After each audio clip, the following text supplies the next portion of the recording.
ঠিক এইভাবে পেঁয়াজটাকে লাল লাল করে ভেজে নিতে হবে, বেরেস্তার মতো করে। আরেকটু লাল লাল করতে হবে। দেখুন লাল লাল করে ভাজা হয়ে গেছে।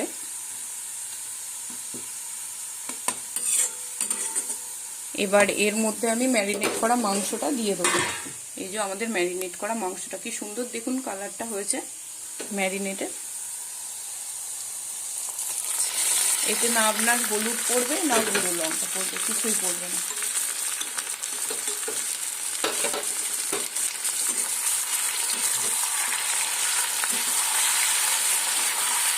এইভাবে নাড়াতে থাকবে যতক্ষণ না মাংসটা গলছে। যতক্ষণ একটু গলে যাবে তারপরে আমরা এর মধ্যে ক্যাপসিকাম আর আলুটা দিয়ে দেবো। স্বাদ মতো নুন, আর চিনিটা তো দিতে হবে, নুনটা দেওয়া আছে।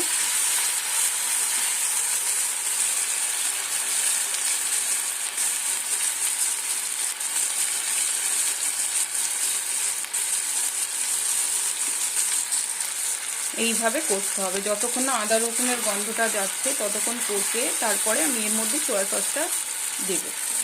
এইভাবে কষে নিতে হবে, আর এইভাবে তেল ছাড়তেই লাগবে। তেল তো দেওয়া আছে, তেল বাটার, আরও তেল ছাড়বে আর জলও ছাড়বে। এবার এটা আমি অল্প আঁচে কষাতে লাগবো। দেখুন এর মধ্যে কিন্তু গলে যাচ্ছে মাংস, গলে গেছে মাংস। আর কালারটাও কিন্তু খুব সুন্দর এসছে, খুবই সুন্দর। এতে একটুও জল দেওয়া হবে না, তেলেতেই কষা হবে পুরোটা। আমি হালকা চিনিও দিয়ে দেবো।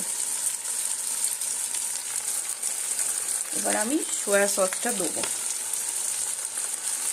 সয়া সসের আলাদাই একটা টেস্ট।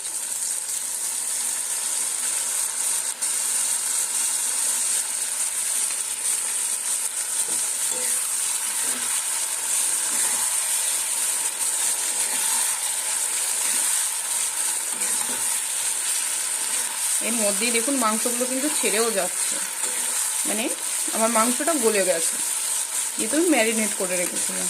এবার এর মধ্যে আমি ভেজে রাখা ক্যাপসিকামগুলো দিয়ে দেবো, আর আলু। আমি একা খাবো তাই আমার 2 পিস আলুতেই নাও।